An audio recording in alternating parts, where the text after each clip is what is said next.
And there are folks who just now are going outside their homes for the first time.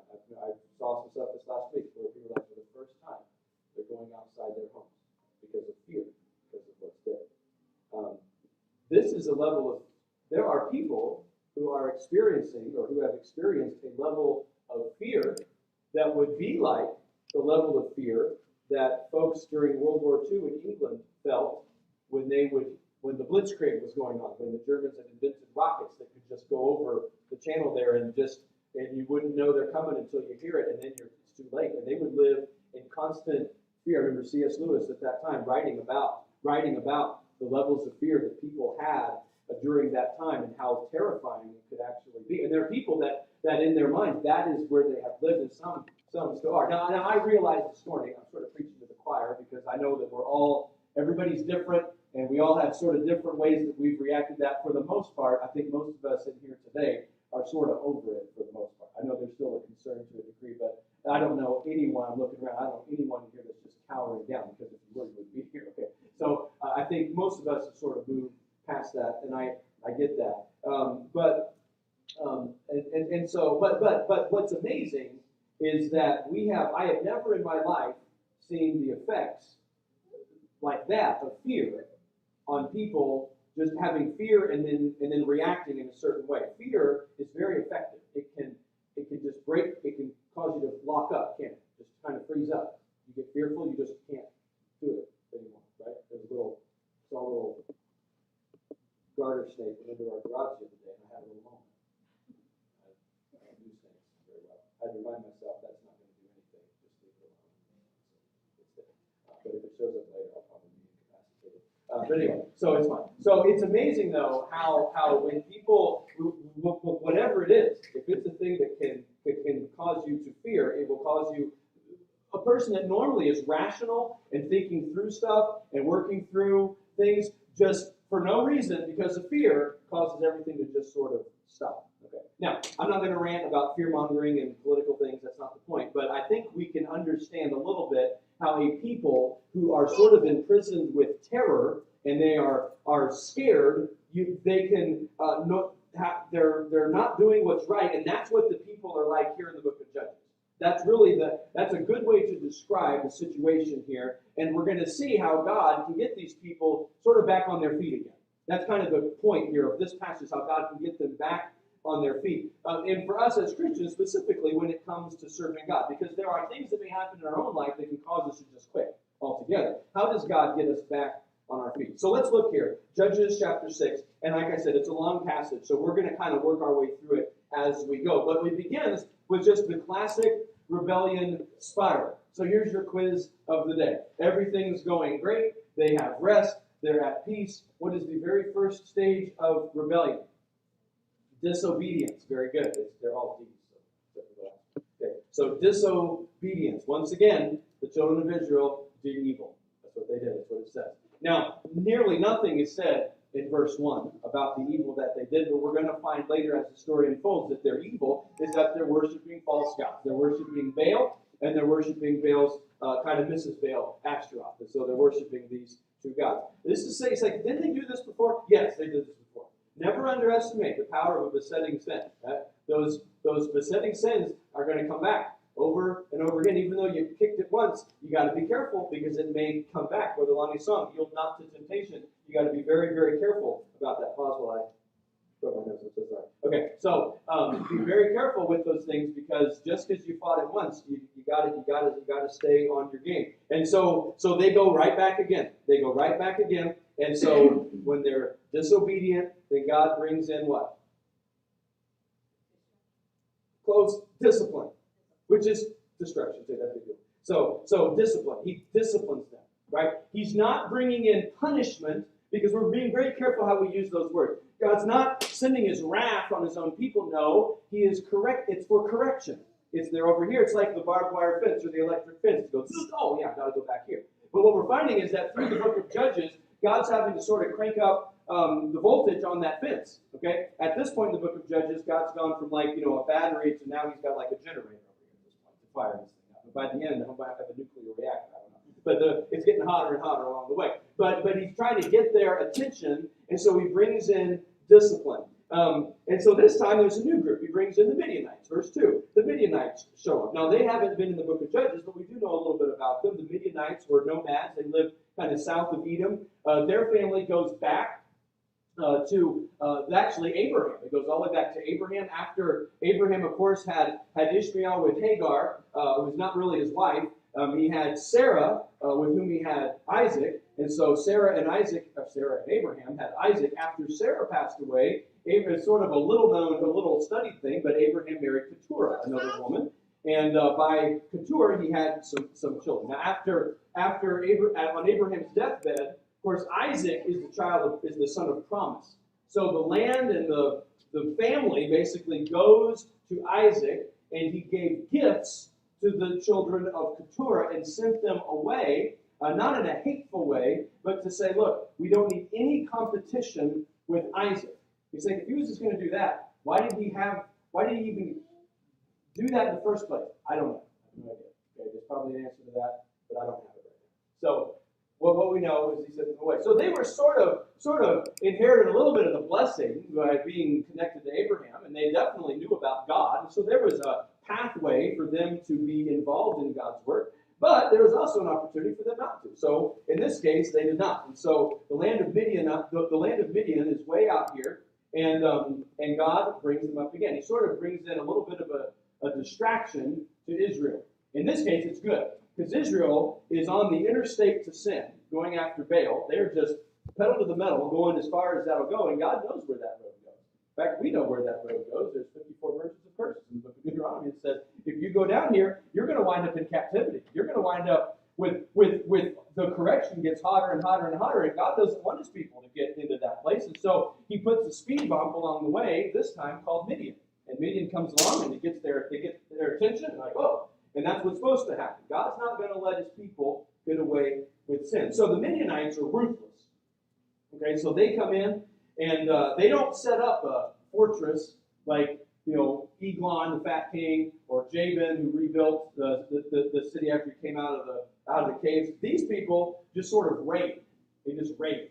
They at harvest time, they descend like grasshoppers, it says, like locusts. They just show up on all this, and they devour their crops. Have we ever had like a big?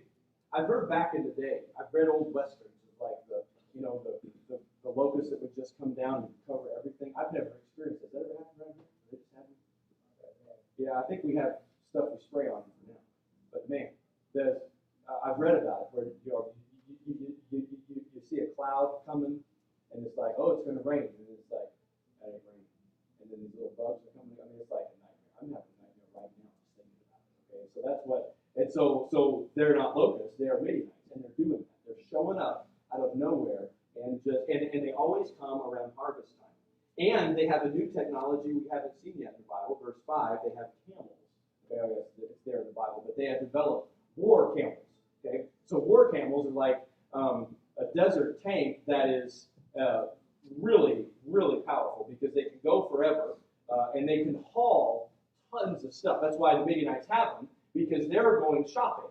They're coming into the land of Israel during harvest time, and they are collecting all of their harvest. And they're going to use these camels to load them up, and they can haul everything out. And that's what they do. They come in, that hump of fat. I found that it's not water, it's fat in the camel's hump. It's filled with the camel is the expert in keto diet because he just lives on the fat in his hump for a long time, so he can do that forever. And so that's why they're great in desert. They just go and go and go.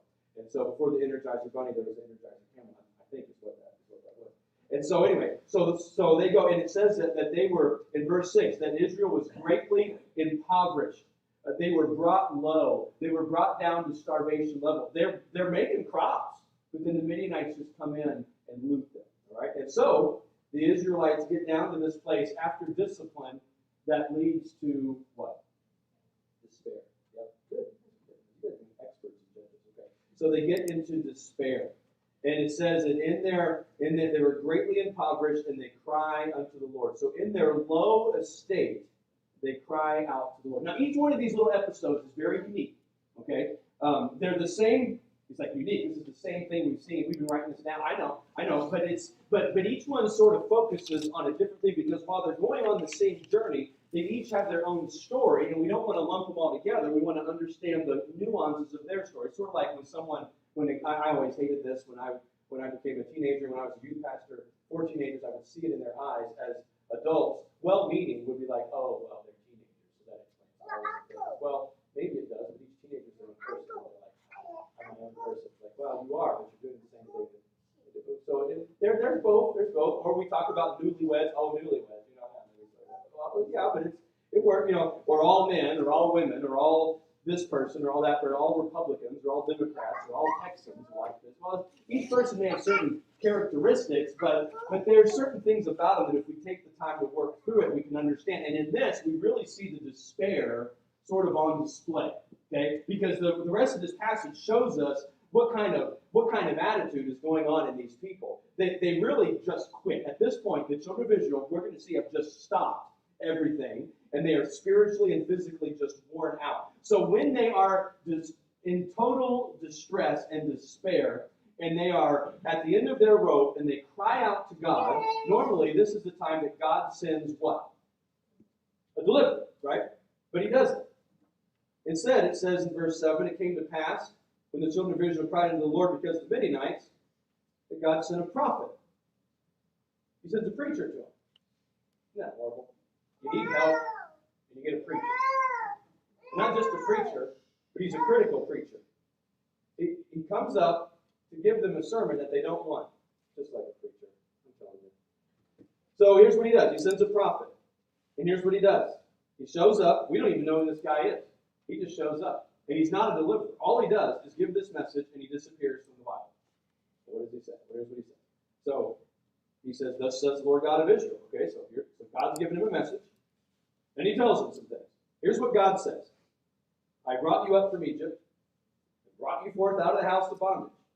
I delivered you out of the hand of the Egyptians, and out of the hand of all that oppressed you, and drave them out from before you, and gave you their land.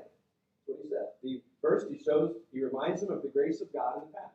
He says, you know what God did for you. God has done all these things. Now, they know this story. I mean, that's the only Bible they have is like, this much. And he just gave them basically all of it. It's like, you don't remember Egypt. I don't know. That's all we ever heard in Sunday school. They didn't get David and Goliath. All they got was Egypt. So, yeah, we know that story. Yeah, I brought you out of there. And I gave you the land you're in right now. Belong to the Canaan. I've given you this. I have given you the land. I fulfilled the promise that I gave you. I did all these things. He reminds them of the grace of Jehovah. And then he reminds them of God's one guideline. His one guideline. Verse 9. I delivered you out of the hands of these. I read it. Yeah. Verse 10. And I said unto you, I am the Lord your God. So fear not the God of the Amorites in whose land you dwell. This is the main thing. I mean, there's a lot of commandments, okay? But the main thing is, I'm your God.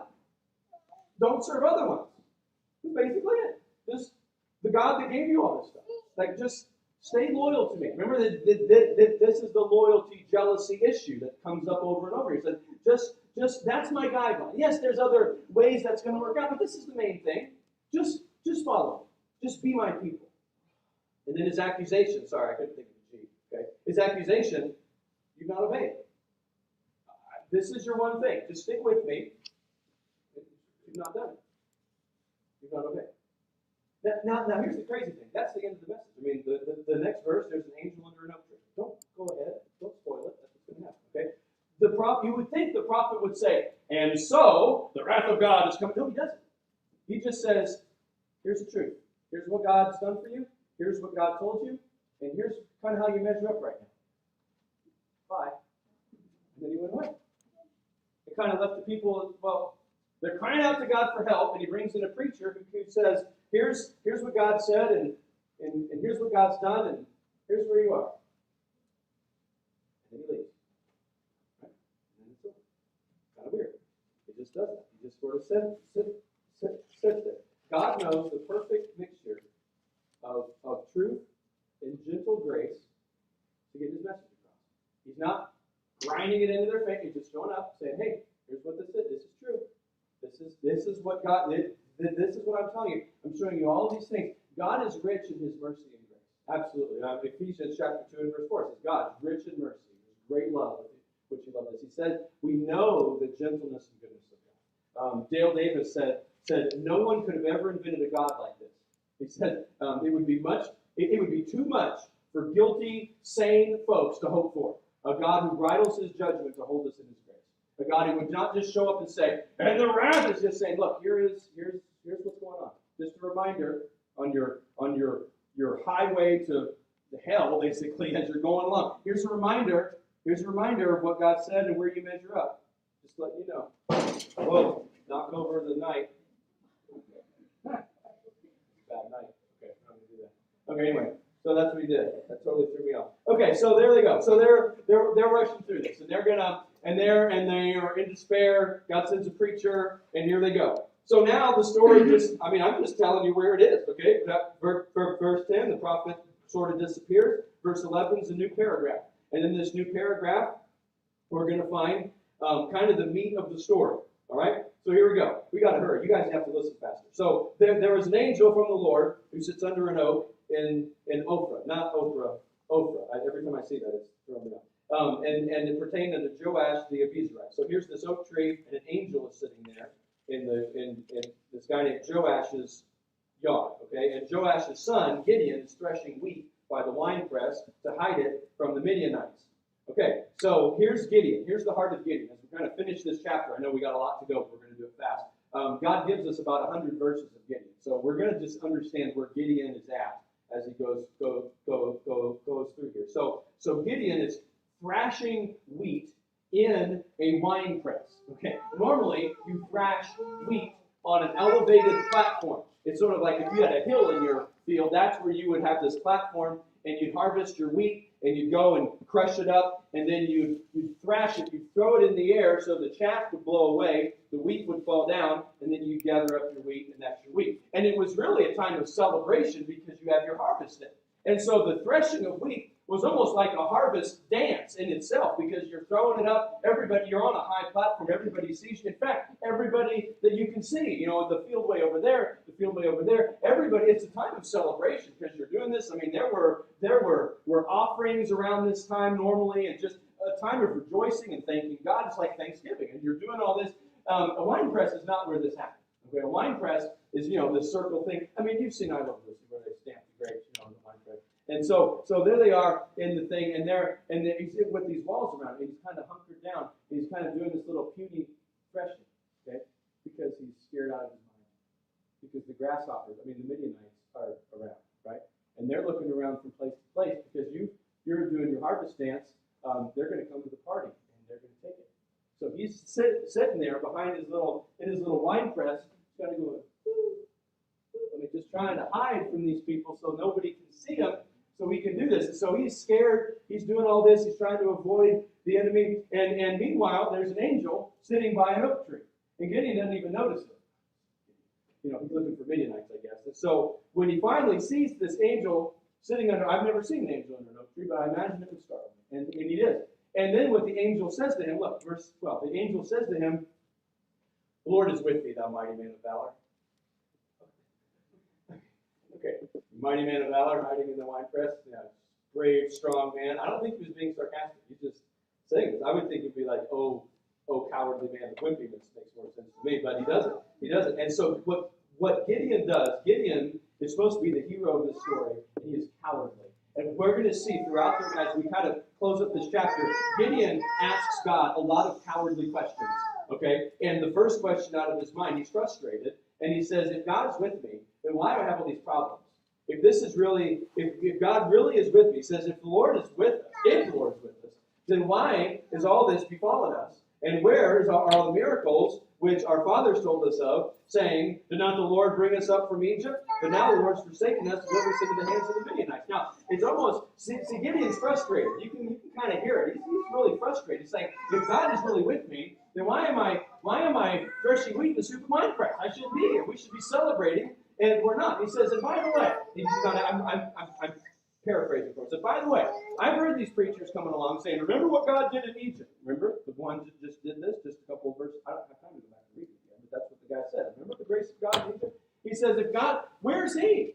All these anti-Egyptian powers that happened, where's that? I mean, what's going on? Lord is with me. I can really use God right now, but I don't really feel like he is here. Now, I don't know if Gideon was there to hear the prophet, but it's apparent he heard this. And the answer is obvious. Why are we here? Well, you got into this mess, right? You're worshiping God. I mean, if they had listened to what the prophet said, one guideline, you've not done it, right? That's the answer. That's the answer. But sometimes it's the nature of sin to blind our eyes to the obvious. So here's the angel's response. He doesn't go back and explain how sin works because Gideon should already know that. But verse 14, it says, the Lord looked on him and he says this. He says, go in this thy might. He says, thou shalt save Israel. You're going to save Israel from the hand of the Midianites. Have I not sent you? You're going to be the one. Okay, that's going to be the answer to the problem. And so Gideon just word vomits a whole bunch of stuff. He says, oh my Lord, how am I going to save Israel? Verse 15, behold, my family's poor. I'm the least of my father's house. Like he just starts, no. And so his next question is, does God know what he's doing? This isn't, no, this isn't me. And he goes through and he gives a whole list of excuses. And rather than go through each one of those things and says, do I know what I'm doing? God could have given him a lesson in omniscience to say God knows what he's doing. Absolutely. But he doesn't. In fact, his response to Gideon, look at verse 16. He says, surely I will be with you. He says, I'm going to be with you. I know all those things, but I'm going to be with you. And thou shalt smite the Midianites as one man. He says, I'm going to go with you. I'm going to take care of you. I'm going to be with you through all of this, is what he says. And then Gideon's faith is paper thin. It's paper thin. I'm not going to take time to read through these other things, but over the next few verses, Gideon leaves. He says, wait here. And he leaves, and he gets together an offering. He finds some kind of uncooked meat and he gets a whole bushel of flour. So they're not as poor as they're making themselves out to be. And he brings it out here, and he sets it there, and then it says the angel of the Lord then takes his staff and touches it, and it all like cooks right there. And then the angel of the Lord disappears. Look, I'm not making it up. Verse at the very end of verse 21. It says, and the angel of the Lord, poof, departs out of his sight. Well, now Gideon is panicked, because now he's proven that he's in the presence of God, or something like that, and now he's so cowardly. But then it says, look, when Gideon perceived it was an angel of the Lord, Gideon, verse 22, then Gideon said, alas, O Lord God, I've seen an angel of the Lord face to face. It's like, I'm going to die now. He's just out of sorts completely. Now look at this, verse 23. The Lord said unto him, okay, the angel disappeared. He's not talking to a physical person that he can see right now, but God's speaking to him. And he says, peace be unto thee. Fear not. Thou shalt not die. Look, be at peace. Don't be afraid. You're not going to die. Yes, you've seen me. And it's okay. And I'm with you. Does God know what he's saying? Yes. I'm with you. So Gideon builds an altar. Keeps it there. Now, we've got to go quickly. The next thing that happens, verse 25, and there's a paragraph marking, and some say that this takes place like a year later. Okay, so a while later, it says it comes to pass. I'm sorry, not later. That's in verse 33. Verse 25 is not a while later. It's the same night, because it says right there, the same night. If you can just read, you'll see that. Okay, good. So it came to pass the same night, the Lord says unto him, okay, take thy father's young bullock, the second one, of 7 years old, and throw down the altar of Baal that your father has, and cut down the grove that's by it. He says, okay, Gideon, we're going to start in your own yard. You're going to take your dad's prized bull, and you're going to tear down his Baal idol, and then his dad also had a Mrs. Baal idol. That's what a grove is, an Asherah thing. You're going to tear down both of them, and then you're going to take the wood from the altar, and you're going to get some stones and build an altar to God, and then you're going to take the wood from the altar you tore down, you're going to put it on there, and then you're going to barbecue the bull and send it up as a burnt offering. Okay, that's your first step. Just take care of the stuff in your own yard. That's what he said. Take care of that. So Gideon, now his next question is going to be, this is going to make some waves. People are going to see this. Is God going to take care of me? I'm not really sure. And it says that verse 27, he did as the Lord said. Okay, but it says he feared. First says he took 10 men of his servants. Gideon had 10 servants. Again, he wasn't as poor as he's trying to make himself out. Okay, but his Lord said, he did as God said, and it said, because he feared his father's household and the men of the city, he couldn't do it by day, so he did it at night.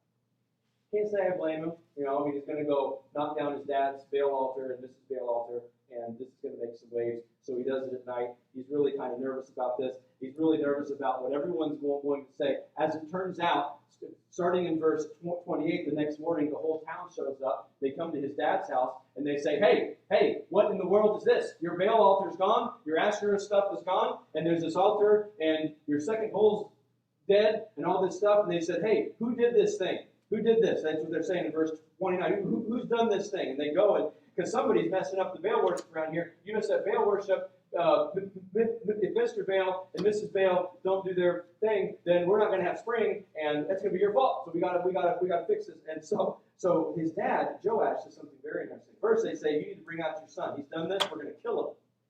So that's Gideon's worst nightmare. Verse 31, Baal says, you going to plead for Baal? He's like, are you Baal's lawyer? He says, isn't he a god? I'm paraphrasing what says it. Is he a god? Can he answer for himself? I mean, if there's a trial here, then shouldn't Baal be concerned if somebody tore down his idol? If he is, maybe he should speak for himself. So they actually nicknamed Gideon Jerubbaal. You see the Baal in Jerubbaal, which means let Baal answer for himself. That's what they start calling Gideon, is let Baal answer for himself. It's kind of a long name, but Jerubbaal, in their culture, they have names like this, right?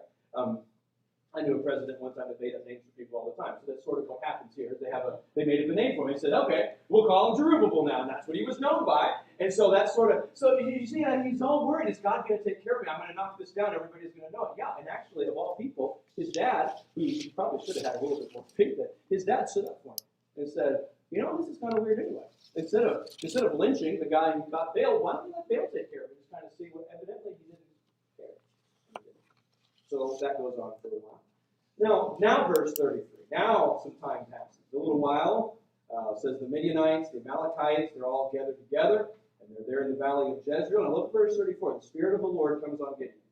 Okay? This doesn't happen a lot in the Old Testament, but it happens occasionally, where the Spirit of God comes upon a person, especially a person that he's going to use, where they're filled with the Spirit of God. There's a guy named Samson. This is going to happen to a little later that does some crazy things. So now the Spirit of God comes upon Gideon, so he blows the trumpet, and he sends messengers to Manasseh and to Asher, to Zebulun and Naphtali. Verse 35, he says, let's all come together, and God's going to do this. And so God's going to deliver Midian into our hand, and he knows this is going to happen. But then he has another question. Wait, is God really going to do this? You say, do the people ask Gideon this question? No, Gideon asks this question. Look at his question. Verse 36, Gideon says unto God, if thou wilt save Israel by my hand, as thou hast said, then behold, I'm going to put a fleece of wool on the floor, and the dew on the fleece, so on the fleece only, and then it's dry on the earth beside it. Then I'll know that you are going to save Israel by my hand, as thou hast said. Twice he says, okay, I know you said you're going to do this, so if all this happens, then I'll know that you're going to do it like you said. He's basically saying, can I trust you or not? Are you going to do what you said? He's really asking this question. Does God keep his promises? Like, he's not asking his friend that question. He's not finding the prophet or whoever he was. He's actually asking God, are you going to do it? Really? Like, he's asking God. Now, this is where I would think God would say, come on, you're the guy, I just moved, you're the only person in Israel with the Spirit of the Lord right now. Like, you know this stuff. You know all this. You know all this. And you're asking this question, and he does a goofy thing. I mean, we've looked at this. Unfortunately, a lot of people have used the idea of using a fleece as being a way to show their strong faith. It is the opposite of that. It is, we ought to call it the faithless fleece. I would say that a lot, but my tongue gets all tangled up and I can't do that. So anyway, so he says, look, I'm going to put this rag outside, and if it's wet and the ground's dry, then I'll know that you did it. And so God does it.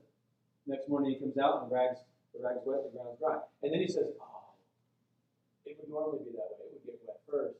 Let's do it the other way. Let's do a dry rag on wet ground, and we'll do it that way. Gideon, no, he does it. He does it. I mean, you're almost groaning inside, like, oh, come on, man. And he does it. He does it. He says, no, don't be angry with me. Verse 39. I'm just one time. Just prove, I pray thee. Okay, this once. It's already happened. This once with the fleece, let it be dry and the ground be dew. And God did it. It was dry and dew on the ground. So what's God doing here? This shows you where Israel is. This is the brave one. Gideon's the brave one in Israel, right? He's the one that's going to inspire them all to fight. Yeah, he's the one who has the most faith in God, and he's not doing it. He's just not. But yet what we see here, and this is so awesome, is that this isn't just about God's people with no faith. It is. I mean, it's pretty bad. But it's about a God who loves his people. And what God does here is he gently just walks the faithless back to firm ground. The faith of Gideon is nothing. It's like tissue paper. It's so fragile. It's so frail. It can't hold anything. God is actually speaking to him and actually doing things amazing in his life. But God gently works it back. So we're going to continue this because you know the story of Gideon. Here in a couple of weeks when we come back and get right back into chapter 7, see the victory, and then see where Gideon takes us later. So when your rebellion and my rebellion against God takes us to a place where our faith is just worthless. I mean, it's just shot. Okay? And then we start to get cowardly, where we start to think, can I even do this anymore? Can I even serve? Almost like we talked about in Sunday school this morning, Elijah, just being like, this is over. Just let me die. You know, so sometimes we may allow ourselves to get to a place where we're just done with this, and to serve God or to get back, it's just too much. It's just too much, and doubt is so prevalent in our minds that we can't follow it, and it's just awful. How does God bring us back? How does God bring you back? God may use some of these same things to bring you back. Just very quickly, he may use criticism, right? With grace. It doesn't feel like grace. It feels like a nag. Okay? Sometimes God may send a nag, and you're like, don't look at them right now. That may happen, right? And here's the tricky part. Criticism can be the grace of God. It may not feel like the grace of God, and people don't always show grace, but that criticism may very well be the grace of God coming into your life. Okay, because sometimes God may sovereignly work through a person in your life. He may work through an imperfect person to bring you the grace that you need. God may do that. He may work through a person who is human, okay, in order to give you exactly what you need. Sometimes we get frustrated that maybe that person in our life is not accepting us the way that we are or approving of the way that we are, and we just need some support right now, especially when we're in a bad spot. But I just need some support right now. I need someone to kind of prop me up and help me out. And maybe in our prayer to God, we're saying, God, deliver me from this problem that I'm in. And we pray for deliverance, and we know that God's going to send the deliverer, but instead of sending a deliverer, he sends some kind of preacher into your life. And it may be an actual preacher, or it may be a loving parent or a spouse or a friend that shows up and speaks truth. And they may show up, and they may happen to say something that's so profound and true, and they don't even realize it. And maybe all they say is just some true things. They may say, not trying to be hateful or critical, but they just say, well, here's the truth. You ever heard a truth from someone when you're in a spot that's exactly what you need, and you know they don't know exactly what you're going through, but you're like, how did you know to say that? Sometimes we get mad. It's like, well, what in the world? You know, you may hear it. This is so true in marriage things, because we know that God is so gracious to give us the solution to nearly every marriage problem in Ephesians chapter 5, where he tells husbands to selflessly love their wives and wives to honor their husbands. And so there's these two things that we struggle with, and that is like 99.9% of the time the answer to the problem, and it's so offensive. It's so offensive because, like, well, how dare you say I don't know how to love her? I absolutely love her. I told her I loved her like when we got married, and I still mean it today. She should know it. I haven't told her since, but I know it, and she should feel that and know that. And I've not changed. If I changed, I'd let her know. But I didn't let her know, so I haven't changed. So it's good. So she feels loved. Well, not necessarily. And maybe some things that we have to come up in, or other way around, or whatever. But sometimes we may hear that truth, and we may get offended. Oh, that's critical. Well, sometimes it's criticism, and it's the grace of God that's sort of standing along our own highway to judgment, holding up a sign that says truth, and we're like, hateful, you know, and it's just God graciously saying, "Here's, you want to know." Sometimes it's God graciously doing. You don't have to take it. You can leave it. But sometimes when we have that criticism, it's true. It's true. I know it's true. We'd be wise to heed that. It's just God gently bringing us back to that. Sometimes God just gives us His promise. And we've been reading with the kids through Jesus' Last Supper the last couple of weeks, John 14, 15, 16, just good stuff, just kind of soaking in that. And one of the things that I've read so many times, but just hadn't really thought about, is Jesus is telling His disciples, look, I'm going to leave you. I'm going to physically not be here. I'm going to go to my Father, but I'm doing that so I can send the Holy Spirit. He's going to be with you. Like, you're going to actually have my presence with me not physically being here. You're going to have the actual presence of God, not just around you, but actually in you. And He's going to lead you to truth, and He's going to show you, and you're going to know whatever I told my Father, I told you. And so we're going to have this relationship that's very, very important. God's presence is with us, and sometimes that's what God assures us of. I wrote this all out before I knew in Sunday school. We'd be looking at Elijah doing the same thing, where he runs away and he gets in a place, and one of the very first things that God does after He nourishes him and gives him rest is He says, look, I'm with you. I'm with you. I'm going to be with you. And that's what we see here. You can trust God as He's bringing your faithless heart back to firm ground. His presence and His promise to be with you, never forsake you, is there. God will give you opportunities to commit to Him. It may be an opportunity to test out your weak faith. That's what He did for Gideon. He didn't start out by saying, okay, we're going to go fight all the Midianites in a super cool way. I'm not going to spoil it, but it's been out for a while, so you should know. So he said, first we're going to go to your dad's front yard and just take care of the idol. You probably should have taken it out a long time ago. We're going to start there. And God, as God brings you back to firm ground, He may just give you a little assignment. He said, God's called me to do some huge thing. Well, maybe He asked you to do a small thing. Just to do a small thing. So that's going to be, just do it. Just do a small thing. Maybe God's growing you to be a teacher, to teach others about the faith, about the truth, in a Sunday school class or something. But maybe He just asks you, hey, why don't you fill in this one time with somebody needs help? Or maybe there's a sinful habit that you know is going to be really hard for you to get through or to get over, but maybe God just wants to get you through one day, just to get through one day, or whatever. The assignment may not be glorious, but let God let God lead you and give you an opportunity to commit to Him through that. And then God gives us assurance again and again and again when we go to God and say, Lord, are you sure? Are you still with me? Are you still here? Are you going to be with me? Yes. Over and over again. Ask God for perspective. Ask God for wisdom, for His perspective on the situation.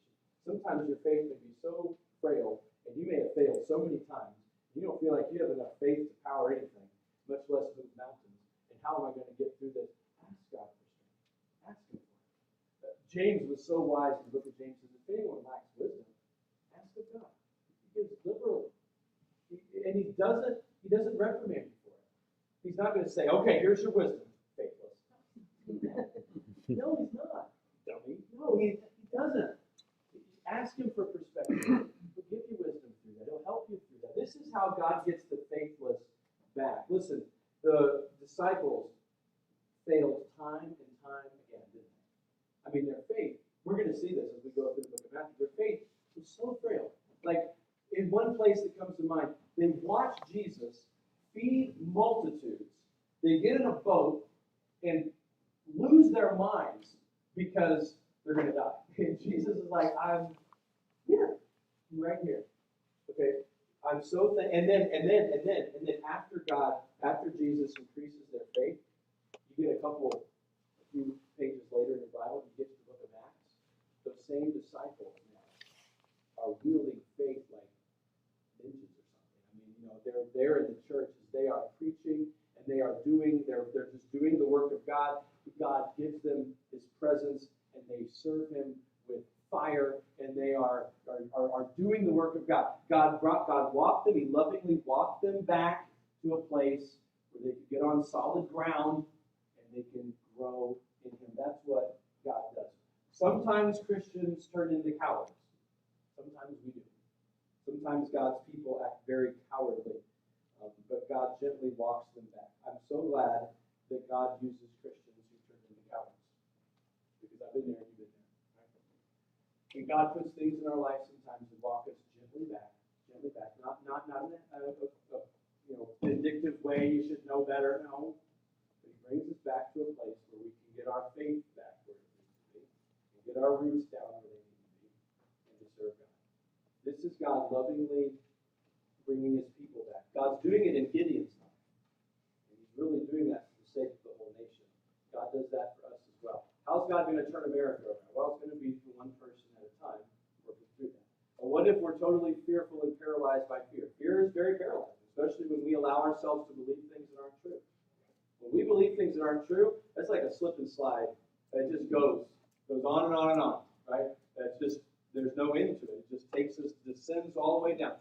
But we cannot be motivated by fear. We've got to be motivated in God, in what God has already shown us to be true. And God lovingly brings us back to truth. So if you're ever in a place, if you're in a place now, where like, I'm disoriented, I'm not saying this right, I need to figure this out. Let God gently walk you back to what you know is true, and then kind of take that one little step of commitment to God, just right through it. Kind of baby steps. I mean, with Gideon, it was baby steps, and maybe sometimes it's a faithless conversation with God. Like say, God, I can't believe we've been asking this, but can I trust you? It's like, can I ask that? You can ask that. And God is so kind to let us ask those questions. If you're doubtful if we can really ask those questions, try reading through the book of Psalms.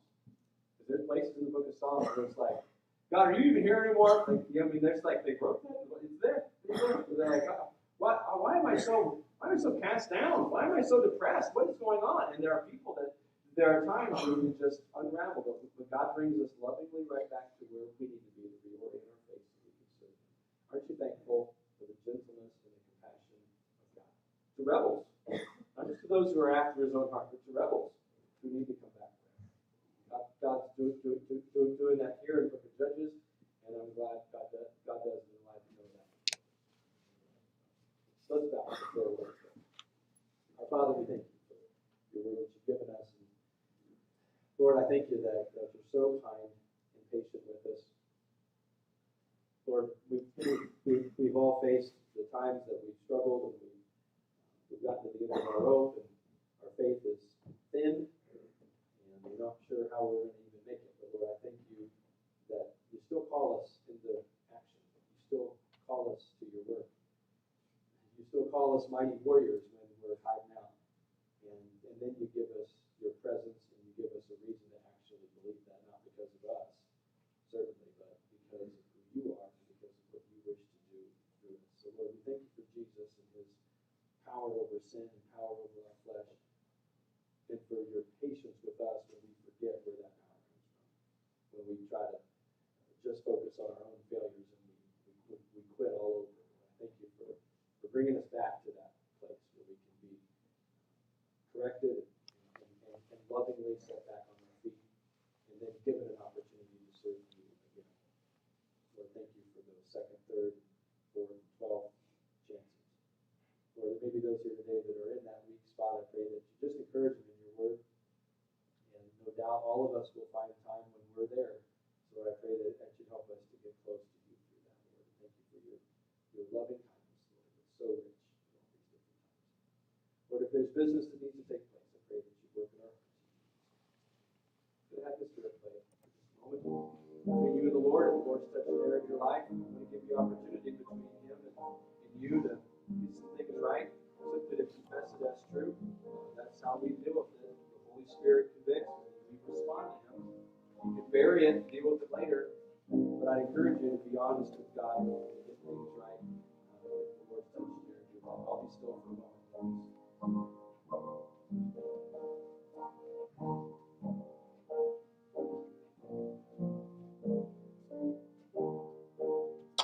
We will follow the steps of Jesus wherever he goes. We will follow him through it. I love this song. Brother Lonnie, what is the number? 262. If you'd like to stand and sing, you're welcome to. You're welcome to continue praying as well. We'll sing 262. Sweetly, Lord, have we heard thee calling, come follow me, as we see where thy footprints falling, lead us to thee. Footprints of Jesus that make the pathway glow. We will follow the steps of Jesus wherever they go. Appreciate your attention this morning. Hope that'll be an encouragement to you. If there's any way I can be a help to you, my wife and I would love to be available anytime to be able to help you through any of these questions you may have. We're going to be dismissed. Remember, on this afternoon at 5 o'clock, we'll be having our call to prayer. And then 6 o'clock, looking at some evangelism kind of tips and not going to say tricks. Like we don't trick people into heaven. But it's some encouraging things on equipping for evangelism, some good approaches to share your faith. That's probably one of the hardest things for most Christians is to know how to share their faith and what to say. And there's all kinds of reasons why we may get worried. We've talked about this recently.